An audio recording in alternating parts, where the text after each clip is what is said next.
Samantha Power, where did you get the title for your book, A Problem from Hell? I took it from Warren Christopher's statement during the war in Bosnia, when he described the hatred between the groups in the former Yugoslavia as almost unbelievable, almost terrifying. It was a problem from hell, which implied that there was nothing much we on the outside could do about it. Genocide is one of my great discoveries in the course of writing this book, was that it's a recent invention and innovation. You would have thought that the word had been with us as long as the crime, you know, back from the Bible forward. But in fact, it was a Polish Jew named Raphael Lemkin, who'd lost 49 members of his family, who decided he was going to devote the rest of his life after the Holocaust to banning a crime that was then called barbarity. And he said to himself, you know, I need a word that somehow connotes the evil that we're describing. And he, you know, went through his notebooks and so on. He tested out a bunch of other different expressions before, and finally, in 1944, he settled upon the word genocide. And he had fled Poland, which was his homeland, and gone via Latvia, Lithuania, and Sweden, and ended up in the United States. So he was actually working for the State Department here, the War Department, in 1944 when he coined this term.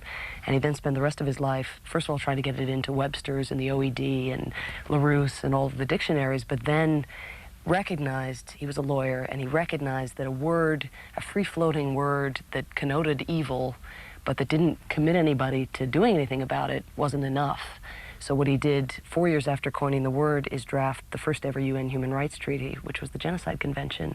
And then he spent the rest of his life, he died in 1959, trying to get the Genocide Convention through the UN General Assembly, and then most fundamentally and most crucially through the US Senate, which he actually failed to do. Very controversial, obviously, to this day, Raphael Lemkin notwithstanding. The definition settled upon in the UN treaty is a systematic attempt to destroy in whole or in substantial part a national, ethnic, or religious group as such. So the idea here is that you don't have to exterminate every last member of a group to commit genocide. If you just intend to wipe out the group as a meaningful entity on a territory, that's enough. So it's more expansive than our associations with, which are with the Holocaust. The practice, again, Genesis, I think. It's been with us forever. There's a tendency of groups who feel themselves under siege, who feel like they're risking losing something, either because a minority group is claiming their rights, and usually there's some kind of economic dislocation and some kind of catalyst in terms of, you know, a plane crash or the outbreak of war. Genocide often happens under the cover of war. But where one group sets out to systematically destroy another group, either by murdering everybody, as Hitler did and as the Rwandan Hutu set out to do, or, as in Bosnia, by ethnically deporting an entire populace, namely the Bosnian Muslims, killing a huge number of them, because the only way to get rid of a populace is to convince them that returning would mean a death sentence, and degrading the women by setting up rape camps and other things. I mean, there are lots of sort of forms that genocide has taken over time. And I think one of the problems that Lemkin has encountered, or that his legacy has encountered, is that people do associate the word genocide with the Holocaust, and there's a tendency to sort of say, you know, we can't use the word until it's 6 million, or until we have full proof that the perpetrator group is setting out to exterminate every last member. And it just would make Lemkin turn over in his grave, because he was so adamant that the Holocaust not be the standard, because obviously then preventive action, if it were to come, would necessarily come too late. A senator by the name of William Proxmire, why is he in your book? Well, after Lemkin died in 1959, the Genocide Convention, which had been ratified by just about every Western democracy, languished in the United States. The Senate Foreign Relations Committee wanted no part of it. A number of Southern senators were actually afraid that they would be hauled up on genocide charges because of Jim Crow and lynchings and segregation more generally, and they thought the language in the convention was too expansive. And so they basically torpedoed the convention, and Lemkin dies, I mentioned, in 1959.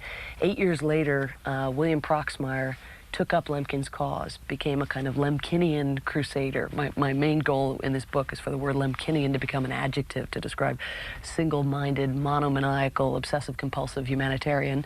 And Proxmire became that. He stood up on the Senate floor in 1967 and he said, I'm going to give a speech a day for as long as it takes to get this convention through. I can't believe that the U.S. Senate could not have ratified this law. It's a genocide convention, for crying out loud. And he said each speech is going to be different, and he thought in his mind it would take 6 months, a year. He thought it was a legislative quirk, Well, 19 years, 3,211 original speeches later, Proxmire, a little creakier at the joints, was still standing, still giving his ritual speech a day with in the hopes of getting this convention through. What's very interesting is how the ratification actually came about, because unfortunately, I wish I could say it was Lemkin and Proxmire teaming up, and these two kind of zany, kind of Cassandra figures had succeeded in bringing enough people around, but it actually was, and it's very important, the reason that the ratification came about was for very, very political reasons. Ronald Reagan, you might remember, visited the SS graves in Bitburg, or he visited the cemetery of Bitburg in West Germany, and there were SS soldiers who were buried there. There was a firestorm of protest in the United States. I mean, protests in 15 American cities with tens of thousands of people coming out, Jewish groups, veterans groups, labor groups, church groups, people really unhappy with Reagan. And even though he knew that this outrage was brewing, he went ahead and proceeded with the trip, because he wasn't one to back down under public pressure. And people said, oh, your reputation has really suffered. There is this public outrage. And as soon as he got back, he summoned to his Oval Office Lieutenant Colonel on the National Security Council staff, incidentally named Oliver North, and he said, wasn't there a genocide convention lying around somewhere? And North said, yes, sir, there was, and there is, and it's in the Senate Foreign Relations Committee, and no president has really invested any political capital in getting it through the committee. There's this crazy guy, Proxmire, who's been standing up and yammering for the last 19 years. And Reagan said, well, let's do it. And within the year, it had cleared the Senate Foreign Relations Committee and come up for a full vote in the Senate. And there, it did very, very well. We attached a number of reservations to it that kind of protected American soldiers and political leaders, so it sort of undermined the ratification, but at least it came about. And what we would see, of course, in the 1990s, when genocide would happen, is that even though we'd attach these reservations, U.S. officials within the government and advocates outside used the convention and used America's signature, finally belated signature, to try to generate a response on the grounds that we had committed ourselves to doing so. Most of the chapter titles, they're all a little bit different in terms of where the quotations come from, but they tend to be from U.S. government documents. One of the things I had the great privilege of doing was working with the National Security Archive, a non-governmental group based here in Washington, to use the Freedom of Information Act to get these documents declassified. And so I just took advantage of the collection that they had amassed, worked with them, and sort of, when I had conducted an interview and learned about a document, would tell them about it. But they really do the heavy lifting. And these documents you would just see in very, very sterile, cold, bureaucratic language, phrases like human rights and chemical weapons use aside, comma, Saddam Hussein really looks like he can be a reliable partner in the Middle East. The Kosovo title that you mentioned, A Dog and a Fight, was my sort of play on words, because James Baker had said in relationship to the war in Bosnia, very much like Warren Christopher's characterization of it as a problem from hell, Baker had said, we don't have a dog in that fight. And in Kosovo, we had a dog, or perceived ourselves to having a dog, and consequently we had a fight. I was a reporter, a young reporter, pretty idealistic in Bosnia during the war there. I went over in 1993 for the first time, and left finally in 1996, writing for stringing for U.S. News and World Report and The Economist, and then my last year for the Washington Post. And it was hard to do. There was an incredible community of journalists there that were very embracing for somebody who didn't know what she was doing. And but it was very hard, because the NATO planes are flying overhead every day, and they're monitoring what is going on, but they're not intervening. They're not stopping it.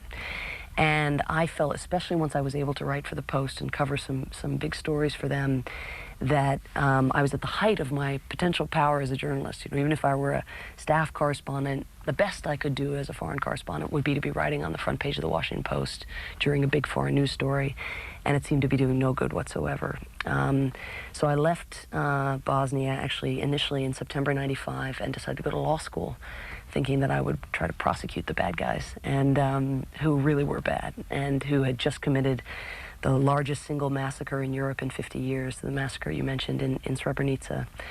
And I came back very sort of dispirited about the power of the pen, very dispirited about the United States and foreign policy. Clinton had made a whole series of commitments in the campaign about what he was going to do, and had won my love as a result of my vote. And, you know, when he got into office, he just decided that the costs of engagement were much greater than the non-costs of staying uninvolved. And when I returned to the United States, ironically, literally the day I got to Boston to go to law school, NATO intervened. And it was only through reporting for this book and doing the other side of the story, so not what was going on in Bosnia, but the policy story, that I realized why that intervention had come about, which was really very much about American domestic politics, which is the thesis of the book, which is that the battle to stop genocide is lost in the realm of domestic politics, and that is where it can be won, if it's to be won. But we did bomb, and I just, while I was in law school, I just spent my early months there just trying to figure out why the Bosnian Muslims had been so excluded from the universe of moral obligation, and why it was that everywhere I went, even in Boston, the remembrance of the Holocaust, which was so important and which was kind of building to a crescendo. There were more Holocaust-related news stories in the first 5 years of the 1990s than in the previous 45 years combined. The Holocaust Museum, of course, had opened up on the Mall in Washington, and this seemed a very appropriate, you know, boom in remembrance and commemoration, but it didn't seem to translate into any kind of cognitive or moral dissonance, even though we had just allowed these people, in my judgment anyway, to die for 3.5 years. So what the book was an effort to do was to sort of figure out what made the Bosnian Muslims different. You know, if we said never again and we meant it, why didn't we mean it for them? Well, it didn't take me long to realize that actually we'd done more for the Bosnian Muslims than any victim of genocide in the 20th century, in fact. And that was sort of jarring for me to realize that as frustrating as it had been to see the NATO planes flying overhead and these little boys and girls getting picked off their bicycles and men herded into concentration camps, and to feel that we could have done something, to later realize that even the mere act of having planes fly overhead, to the extent that it deterred, it was the greatest deterrence and greatest investment in preventing or deterring genocide that this country had made. Your law school was Harvard? It was, yeah. What year did you get your law degree? 99. Where'd you get your undergraduate degree? Yale College. Your hometown is where? Complicated. I immigrated to this country with my family. Came in 1979 when I was 9, and where from? From Ireland, from Dublin, and I went to high school in Atlanta, Georgia, and then began moving around once I went to college. Why from Ireland? Why did they come here? There was no divorce in Ireland back then. Actually, it's a very recent innovation, and my parents were splitting up, so my mother came over with my stepfather, and this was the land of the free, and you could freely disengage from past commitments. So, and we stayed. You had to stay here, I think, 5 years to get a divorce, but we ended up just staying forever. And where do you hang your hat now? Winthrop, Massachusetts. Doing what? Watching a lot of Red Sox baseball games now that I'm finished with this beast of a book. And I run something called the Carr Center for Human Rights Policy. This is something that I founded with a tremendous entrepreneur named Greg Carr, who invented voicemail and who decided that what the world needed was not necessarily more human rights groups and more advocacy and more documentation of abuses. What it needed was a kind of human rights policy think tank where you could actually reflect on what works and what doesn't, both in terms of governmental policy and in terms of NGO advocacy. And this book, in many ways, is a real outgrowth of that kind of thinking. I mean, it's an effort to not just lament U.S. policy for the last 100 years, but really try to understand what is it that makes it tick, and what is it that makes each of the individual actors tick within it, in the face of these enormities. But anyway, this Carr Center for Human Rights Policy, I hope, will be with us for a very long time. I'm actually leaving the position of executive director, but Michael Ignatieff, who I'm sure has been on your program in the past, is the faculty director, and this will shepherd it into the next generation of human rights crises. I'm going to take some time off and begin working on new projects, and will teach at the Kennedy School beginning in 2003. Philosophically, you mentioned being a journalist, writing for the Washington Post. What should a journalist do in their job as a reporter? Should they advocate? I don't think it's our job to advocate, but I don't think neutrality in the face of genocide is an appropriate stance either. And I think one of the things you see, and it's very interesting to go back through other cases, again, not my own, but Rwanda and Cambodia and some of the other major cases of genocide, is to see journalists bending over backwards upon being greeted with the unthinkable, that is, atrocities of this scale, just sort of do not compute. But upon being greeted with that, immediately, because of this bias toward neutrality, and because we're all trained in that way, bending over backwards to try to find atrocities committed by the victim people against those sort of alleged perpetrator people, so as to do a kind of two-sided account. Well, the thing about genocide is that it's not two-sided. I mean, you may have isolated abuses committed by people who happen to have arms in the victim group, but for the most part, as in the case in Bosnia, it was 90% of the atrocities were committed by the Serbs against non-Serbs, especially in the early part of that crisis. And yet, our tendency was to say, okay, well, if we've reported a massacre against Muslims, let's go find a massacre against Serbs. And I think that was a huge mistake. And you saw journalists over time growing out of it as they came to realize that neutrality and objectivity are two different things, that you don't actually have to be neutral, you do have to be objective. But often objectivity will take you to a place where you are telling the story with the proportions that it warrants. This is the Lion Cemetery in Sarajevo. So I thought it was an appropriate juxtaposition with Warren Christopher's account of the violence in the former Yugoslavia, that it was insoluble. And I think one of the lessons that one gathers over the course of the century, in addition to the lesson that lots of bodies will pile up and there will be lots of cemeteries whose numbers are, expanded dramatically, but one of the lessons is that usually these crimes are committed by a discrete, nameable set of perpetrators, many of whom these days carry cell phones, can be contacted, are known. We had a U.S. diplomat in during the Rwanda genocide, where 800,000 people were killed in 100 days. Our Deputy Assistant Secretary for African Affairs, Prudence Bushnell, had the cell phone numbers of the perpetrators and would call them up. She would set her alarm for 2 in the morning and call them up and say, Colonel Bagasora, I want you to know that if you don't stop the genocide, the president will hold you personally responsible. She was told smoke and mirrors. The president hadn't given her any such instructions. But they are nameable, they are findable, and they are stoppable. But it's not something we've chosen to make a priority just yet. Henry Morgenthau Sr. is my first, what I've come to call upstander. This is a book very much about bystanding, as you know, but it's told through the incredible struggles of upstanders, of people who stand up within or outside the system. And Morgenthau was the U.S. ambassador in Constantinople, the capital of the Ottoman Empire, back in 1915, when the Turks began to systematically deport and murder and destroy their Armenian minority. And what's interesting about Morgenthau, number one, is that it took him a while to move along a kind of continuum of knowledge. I mean, I've now come to see knowledge as almost indeterminate, that you can have sort of abstract information, and then you sort of, sometimes it takes you a series of personal encounters, either with refugees, with cables, with something that makes that information kind of become almost knee-buckling knowledge. And Morgenthau didn't believe the reports that he was receiving initially about what was being done to the Armenians. Who could? Who would think that that kind of thing would happen? And he had this do not compute problem that so many of us have had. And then there was a moment where these missionaries came into his office with literally tears streaming down their face. And Morgenthau said, my God, it's true, isn't it? And what had happened? He had been told that all of the Armenian intellectuals in each of the major towns were being executed in public squares, and that the entire Armenian populace was being deported out into the desert, where no provision was being made to care for them, and where as many as half would die of disease and starvation, and many were actually killed also along the way by their alleged escorts. So I think Morgenthau, as a sort of foundational character in the book, is so important because it just shows you the limits of all of our imaginations.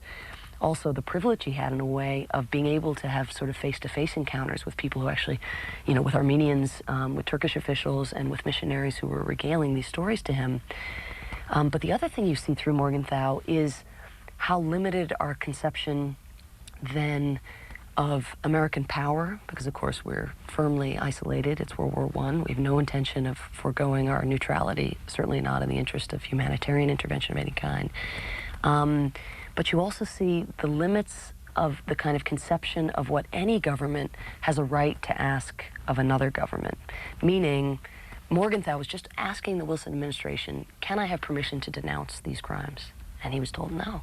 You can't interfere in the internal affairs of a sovereign state. He said, what do you mean I can't interfere in the internal affairs? They're killing the Armenians. No, you can, diplomatic protocol dictates that you retain your neutrality in the face of whatever the host government is doing. And so Morgenthau sort of muzzled himself, and finally he just went off the reservation and began just issuing basically private demarches, again, sort of speaking out of school. I'm not sure what good they did, but one of the things you see over the course of the century is how our conception of what is possible in terms of intervention, if you view interventions with a small I instead of big military intervention, that back then all Morgenthau could even deign to hope for was to be able to denounce. Whereas in 1999, with Kosovo, we had the air intervention, and one of the complaints on this side in Washington was, hey, why no ground troops? In Bosnia, we were arguing for airstrikes, in Rwanda for radio jamming and for other things. You see the kind of toolkit that people have on offer that they can dip into in the face of genocide, that the upstanders are arguing that we do open and that we start to experiment with, that it gets much more expansive and we start to be much more creative about what it is the U.S. government can do. However, the U.S. government tends not to take... Is Henry Morgenthau Sr. the father of Henry Morgenthau, FDR's Secretary of the Treasury? He is indeed, and his son was greatly influenced, I think, by his father's experience and that sense of impotence. And I think one of the reasons Morgenthau Jr. was as punitive as he would become. Of course, he was the author of the famous, pastoralization plan, where it was, a plan to wipe out German industry yet again after World War II, very much against the sort of Marshall Plan vision for recuperation. But I think, he had grown up with these stories of these crimes and sort of had a sense like, my God, if we don't punish these, if we don't actually send a signal not only to the perpetrators in hand, but to any would-be perpetrator out there in the world who might be contemplating these kinds of crimes, then it'll come back to haunt us. Oh, that is Tolerian. Tolerian is an Armenian survivor, somebody who lost his entire family in the Armenian genocide, and who decides he's so shattered and he's lost literally everything, he joins a terrorist group, one of this century's first terrorist groups, Boston-based actually, which was devoted to simply tracking down the leading perpetrators of what was then called race murder, because of course Lemkin only invented his word in 1944. Morgenthau referred to what the Turks were doing as race murder. And Tolerian was basically contracted to track down Talat, who had been the Minister of the Interior, the Turkish minister. And the opening scene of the book, not to ruin it for people, but is Tolerian tracking down Talat in the streets of Berlin, of all places, in 1921, and coming up to him, pointing a revolver at the back of his head and saying, "This is to avenge the death of my family," and killing him. Numbers, body counts, notoriously difficult to pin down even 87 years later, but somewhere between 800,000 and 1.5 million. The number of Armenians that I've encountered over the course of speaking about this book and really just traveling around the country listening to people who have lost, grandparents, parents, I can't believe the toll that this has taken. And you see it. You see on Armenian Remembrance Day, April 24th, Armenians gathering in mass, so devastated by the absence of recognition.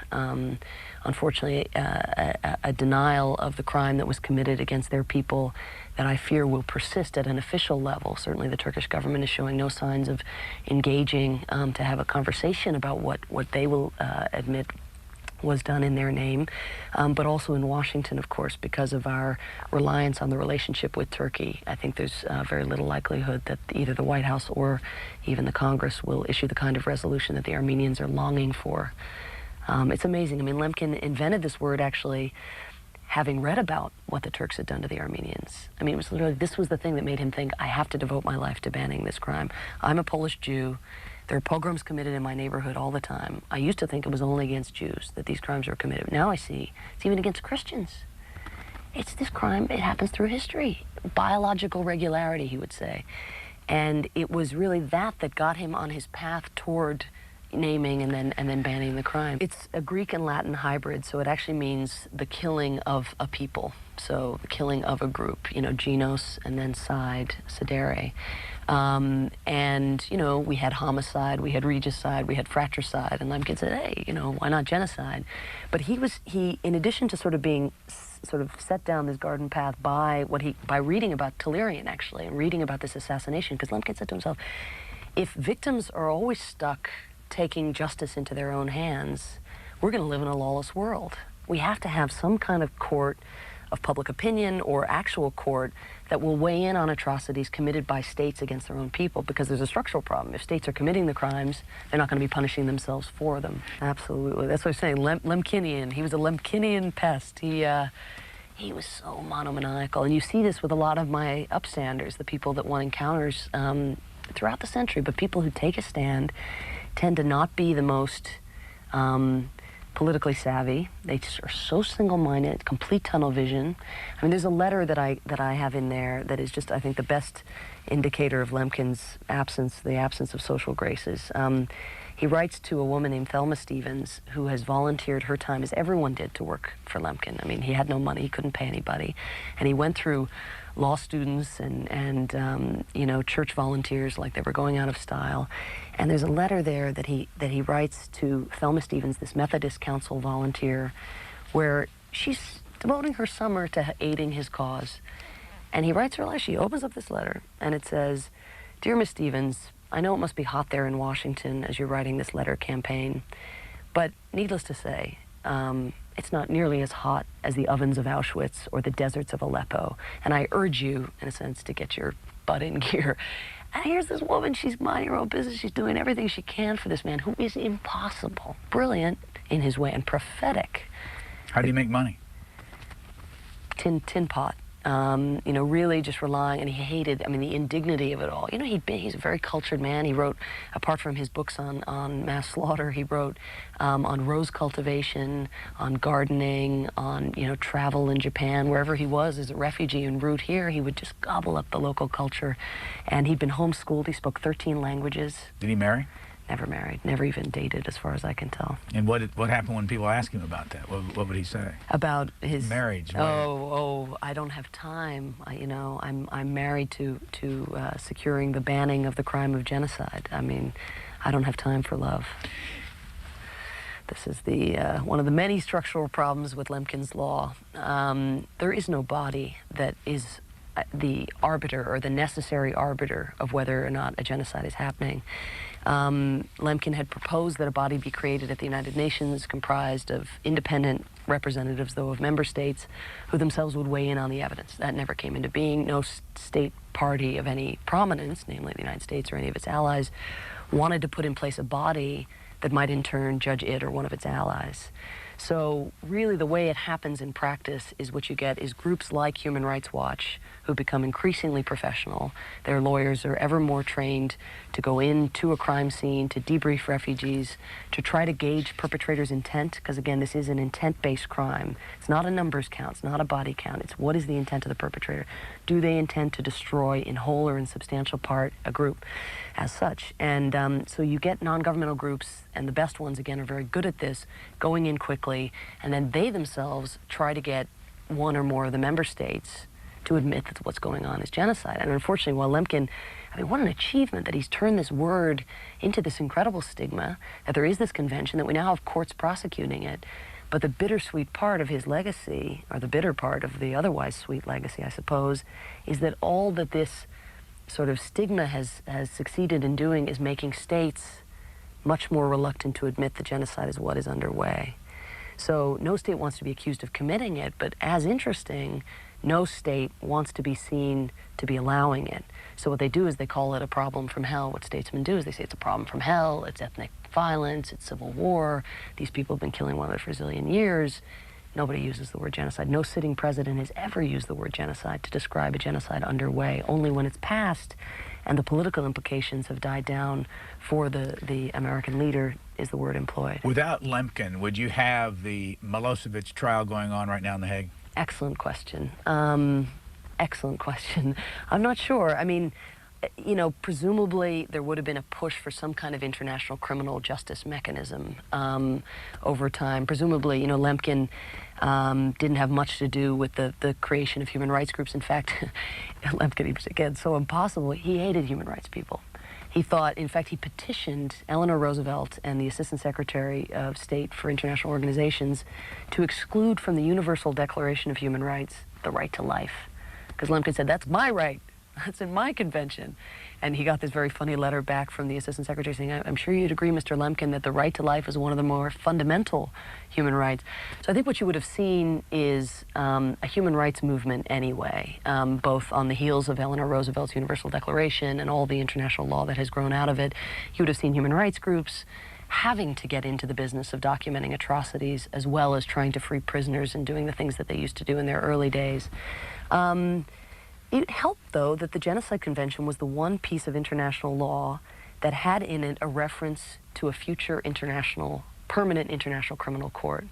And of course, it was just in March of 2002, or actually April of 2002, that criminal court came into existence. And now we're just in the process of waiting to see whether it will have any legs and life of its own, especially with American opposition. Yeah. Charlie Twining was, again, like Morgenthau. It's interesting you mention him, but he was worked at the U.S. Embassy in Thailand during the period where Pol Pot ran Cambodia, and during the period where Pol Pot was wiping out anybody who had hands that looked like they had been in school and not in the field, anybody who wore eyeglasses, anybody who had a 7th grade education or above. That was that time between 1975 and 1979. That is the Khmer Rouge soldier who's entering Phnom Penh in 1975 and who's very, very angry. Of course, the United States has just been involved in bombing Cambodia, and there's great resentment toward the regime that was deemed to be a puppet regime of the United States that had run Cambodia. Prior to that, with Sihanouk and Lon Nol at the helm.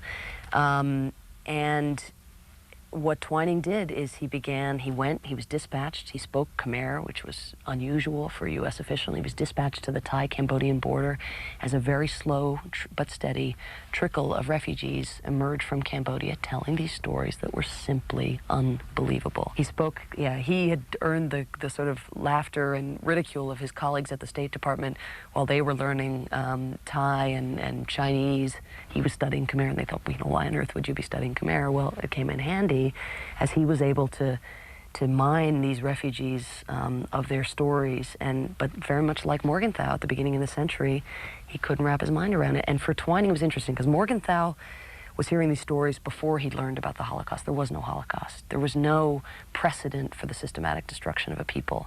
For Twining, the very fact that he had learned and been groomed on the Holocaust, I mean, having really learned to be attentive that these kinds of crimes could happen, for him, he just couldn't believe that he himself could be living in a time where history was repeating itself. Did you talk to him? I did, yeah. No, I talked to any U.S. official who would talk to me. I basically tried to track down over the course of the last 6 years, and Twining was very gracious and described that process. He said, look, here I had these reports from these refugees saying that anyone over 7th grade education, who had more than 7th grade education, was being murdered. I wasn't going to file that to Washington. I was going to look like I was crazy. This was 1970? 75, 76. He was at the border. Who was the bad guy in charge of Cambodia? Pol Pot. And he came from where? He came from, a sort of Maoist, radical, revolutionary past. He'd gone into rebellion against the Lon Nol government into the countryside and been waging a guerrilla war. And in April of 1975, he and the Khmer Rouge succeeded in taking Phnom Penh just after the United States left Saigon, of course. Khmer Rouge were these radical agrarian revolutionaries who paid very little attention to the welfare of their people and who in the end were responsible for the deaths of about 2 million over the course of 4 years. Again, I'm using that number as shorthand. There have been a significant number of exhumations and sort of extrapolative research done. There's been some census compilation that's been done, but unfortunately, as in many of the places where genocide happens, the censuses were pretty incomplete beforehand, so it's hard to do a kind of before and after check. But it's, having reviewed all of the statistical surveys that I could, that seems the number that is most agreed upon by the most respected historians. Pol Pot close that country up for what? How long? For just over 3 years, from April 1975 until January of 1979. And what was our approach to all this as a country? Complete shutdown. I mean, just, you know, we've come home at last from Vietnam.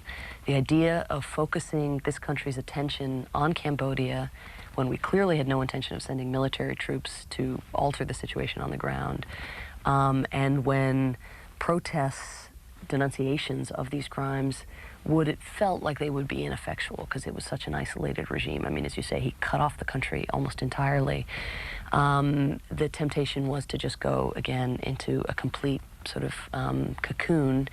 And again, the egregious thing when one looks back is not that the United States didn't send its troops back to Southeast Asia having just come home, but I think it's that when a relationship was developed with China in the middle part of Pol Pot's reign, with the opening, to not even think about mentioning to China that its ally was committing these abuses, because the Khmer Rouge, the only partner it had was China, really, and many arms and economic support was coming from Beijing.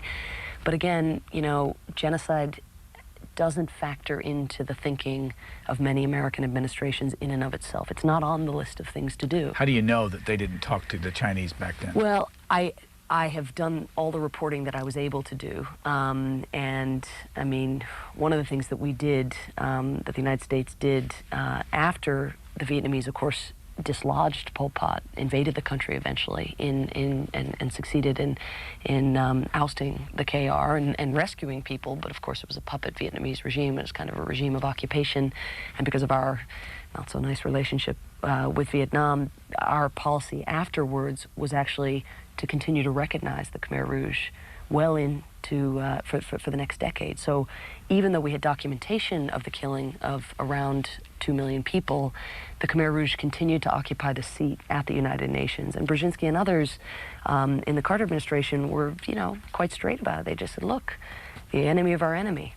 It may not be our friend, but it can be our diplomatic partner. It is the lesser of evils. And the question, I think, years later that we have to ask is, could there actually have been an evil greater than that of Pol Pot at that time? Romeo Dallaire was the Canadian commander in charge of UN peacekeepers in Rwanda. And he, in some ways, a Lemkinian figure in a couple ways. One, a prophecy. In January of 1994, 4 months before the genocide in Rwanda would begin, Romeo sent a now famous cable to Kofi Annan, who was then the head of the Department of Peacekeeping Operations in New York, saying two things. One, the militia in Rwanda, the Hutu militia, have the capacity to exterminate at a rate of 1,000 every 20 minutes.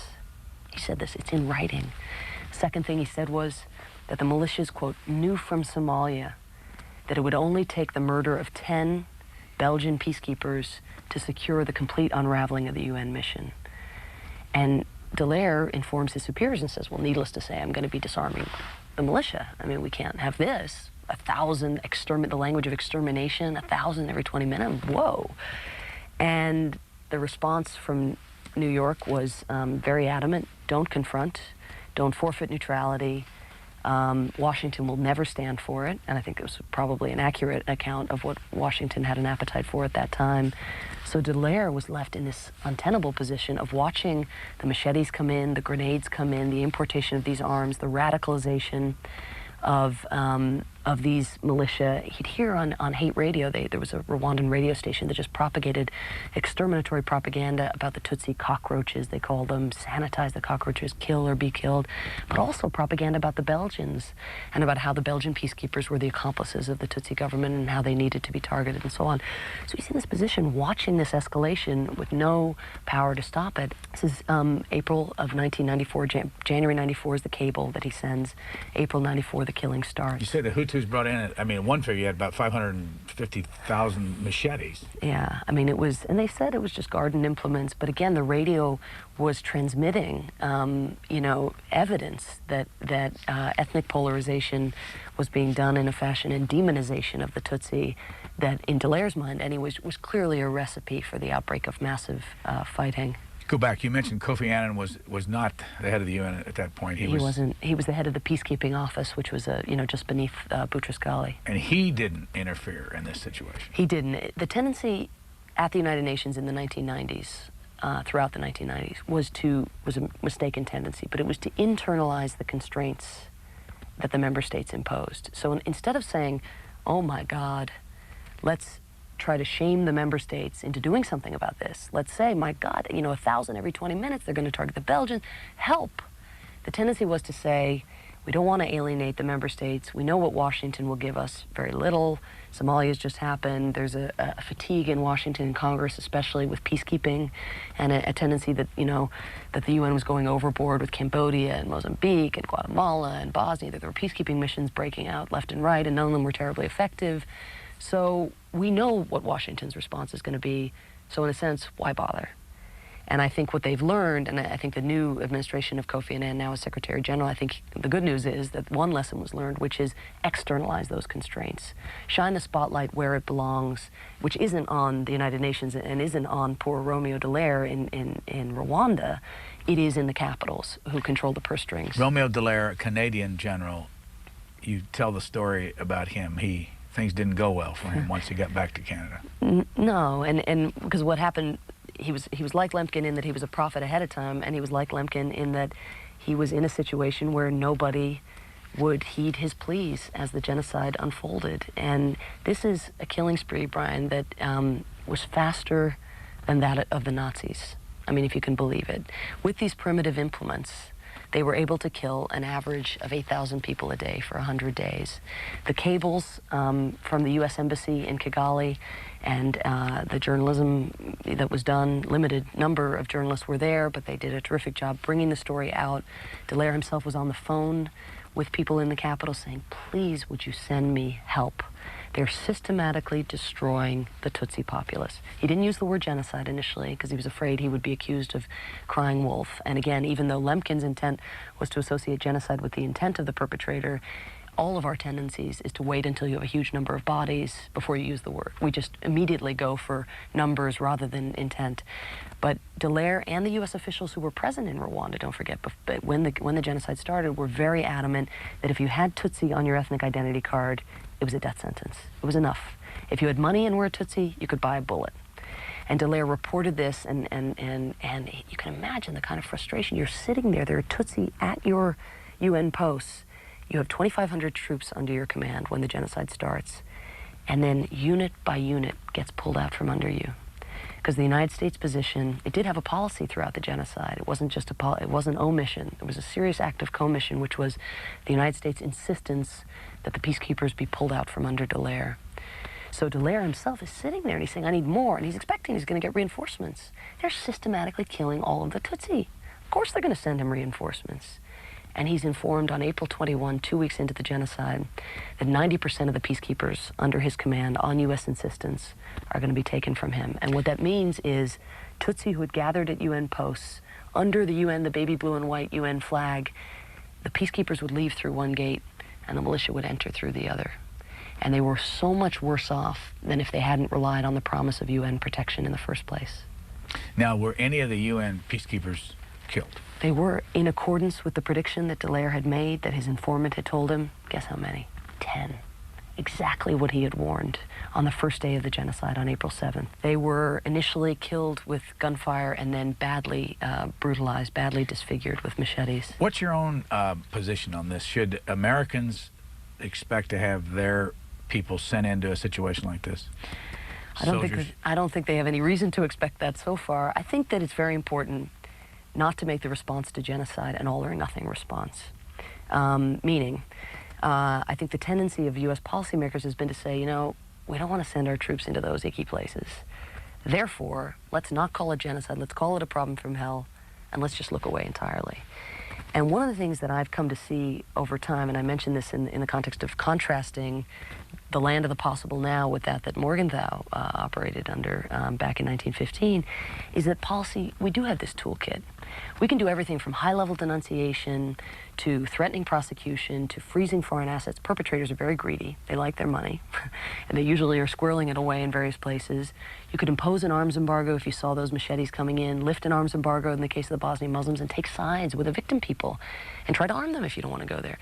In Rwanda, one of the things Dallaire proposed was that the United States use its technology to jam this hate radio, which was being used not only to propagate hate, but to broadcast the names and the addresses of the potential victims. You could rally troops from other countries. You could create safe areas that are actually safe, you know, putting a meaningful number of peacekeepers on the ground and using these NATO planes overhead. And indeed, and I certainly think Rwanda was a case that was with you know, 10,000 people a day, 8,000 people a day dying, sending U.S. troops as part of a multinational force, absolutely part of what never again implies.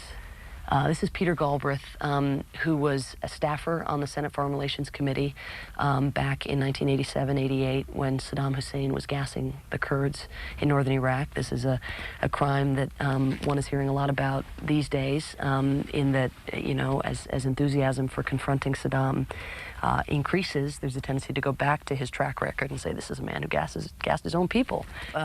Peter was mad, and again, maybe not the best spokesman for his cause, but a true humanitarian. He went to northern Iraq and noticed in 1987 that all of the Kurdish villages he had visited or seen from afar, actually 3 years before, no longer existed. That they'd been systematically bulldozed, and as far as the eye could see, there was nothing but rubble. This would have been in northern Iraq. There are Kurds, of course, in Turkey and in Syria and in Iran. Inside the country's boundaries? Yes, well inside northern Iraq. And Saddam, there was a Kurdish rebellion and insurgency. This was the time of the Iran-Iraq War. Some of these Kurdish rebels had partnered with Iran, and Saddam's decision was to deal with the security threat that he faced with genocide. So he made no discrimination between soldiers and non-soldiers, rounded people up in mass. A number of villages were targeted with these terrible poisons, which literally made the sort of skin peel and singe. I mean, the most ghastly form of death that you can imagine. Well, he did a couple things. One, he decided that it was one that we weren't going to intervene militarily again to stop Saddam. That was not an option. We were aligned with him. Iran, of course, was the main enemy in the neighborhood. But Peter understandably came to the conclusion that giving a man who was gassing his own people American farm credits and manufacturing credits was probably not a desirable way to send a signal that gassing your own people is a bad thing to do. So what he did, working for Claiborne Pell, who was the chair of the Senate Foreign Relations Committee, is drafted economic sanctions. Again, quite a mild sanction when you think about this, the toll that Saddam's brutality is taking on these people. But his feeling was, again, we're giving him $500 million. We, the United States, are giving Saddam $500 million a year in these credits. Let's not, if this is how he's behaving. And initially, Peter succeeded in getting this piece of legislation through the Senate on a voice vote. But it was not long before the combination of the farm lobby and the Reagan White House teamed up, along with some members of Congress who themselves really didn't think it was a good idea to be making foreign policy on Capitol Hill. There's a tendency to defer to the White House, of course, when it comes to these matters. But they teamed up to kill this sanctions package. And in fact, the year after this genocide, Saddam's genocide against the Kurds, the United States doubled its credits to Saddam. One of the few politicians you give a gold star to is Bob Dole. Yeah, I give him a gold star on Bosnia, and Dole's golden moment, and he's in some ways the central protagonist in the book, apart from Lemkin, in that he owns Bosnia on the Senate. He becomes the conscience of the Senate. As is so often the case, and I wish it didn't have to be this way, but some combination of serendipity and personal encounter. And like Morgenthau with those missionaries, and like Lemkin with himself having to take flight, and 49 members of Lemkin's family getting murdered, Dole, of course, had that terrible war injury in World War II, was shipped back to the United States in a full-body cast, and a recuperative plastic surgeon in Chicago offered to operate on him if he could get his train fare to Chicago taken care of. Famously in Kansas, they all chipped in, got him his train fare, so goes up to Chicago. This doctor, named Hamper Kalikian, operates on Dole. Kalikian is himself an Armenian survivor. And he regales Dole with these stories of what had been done to his family. And he'd lost, you know, his parents, his sisters. And he tells Dole about, one, about the Balkans, two, about the concept of genocide. That, you know, he says, there's this guy, Lemkin, and he's invented this word, and there's this convention, and keep your eye out for genocide. Don't make the Holocaust the standard. You know, it has happened through history, it has happened through time. And so that's one thing, I think, that really motivated Dole. The second is that as a result of this sort of seed having been planted, as a congressman, he made a number of trips to the Balkans. And on one of those trips in 1989, he visited Kosovo, of all places, before anybody had heard of Kosovo, full 10 years before the NATO intervention there. And these Kosovars came out to cheer him. They never had a visit by such a high-level American politician. And the next thing, coming down out of the hills, he saw these covered trucks filled with Serb police and paramilitary units. And these guys came out with their truncheons and their tear gas, and they just started whacking all of these Albanians inside. And Dole's got his face pressed up against the glass. He's thinking, my God, the brutality of this regime. So from that point on, while the rest of us were sort of reading, myself included, atrocity reports with a kind of glazed eye effect, Dole has in his mind these truncheons, this tear gas, and these helpless Albanians. So beginning under the Bush administration, when Baker didn't have a dog in the fight, Dole had a dog in the fight. He called for confronting the Serbs, using airstrikes, lifting the arms embargo against the Bosnian Muslims, and then was very consistent under Clinton. But the thing that makes Dole different, unlike all the other upstanders, is that he succeeds in turning genocide into an issue for American domestic politics. No other upstander had ever succeeded in doing that. And he does it by taking advantage of, number one, the fact that the genocide lasted 3.5 years, that you had a steady, consistent coverage in the major newspapers, in the New York Times and the Washington Post, consistent editorial support for intervention. William Safire and Anthony Lewis actually agreeing on something for 3.5 years. You had Jewish groups teaming up with human rights groups, grass tops and grassroots advocacy. And in July of 1995, when the massacre in Srebrenica took place, and 7,000 Muslim men and boys are murdered in cold blood in a 10-day period, effectively on television. I mean, we sort of covered it all, right down to the residue of the killing and the refugees describing the killing. Dole uses that to secure on Capitol Hill a lift of the arms embargo against the Bosnian Muslims. And the climactic scene of the book is Clinton on the putting green, realizing that Dole, a presidential challenger, Senate Majority Leader, has succeeded in making foreign policy on Capitol Hill, has humiliated the president, and has ensured that American troops are going to have to get involved withdrawing European peacekeepers. And Clinton's screaming, and he says, I'm getting creamed. We've got to stop the killing. I'm getting creamed.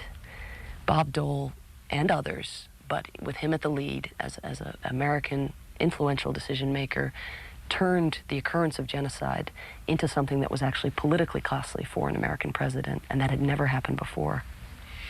I had all the footnotes to all the interviews, but I ended up deciding just as shorthand to introduce the quotes with the present tense as a way of signaling that it came from an interview, because I was already getting such complaints about the number of footnotes that I had.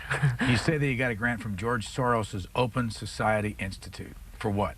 To travel to these countries. This is a book about America more than it is about the specific genocides, but the only way to understand what the human stakes are to in fact interview victims, bystanders, and perpetrators in these countries in question. And Soros and Arya Nair, the head of the Open Society Institute, enabled me to travel to these far-off places.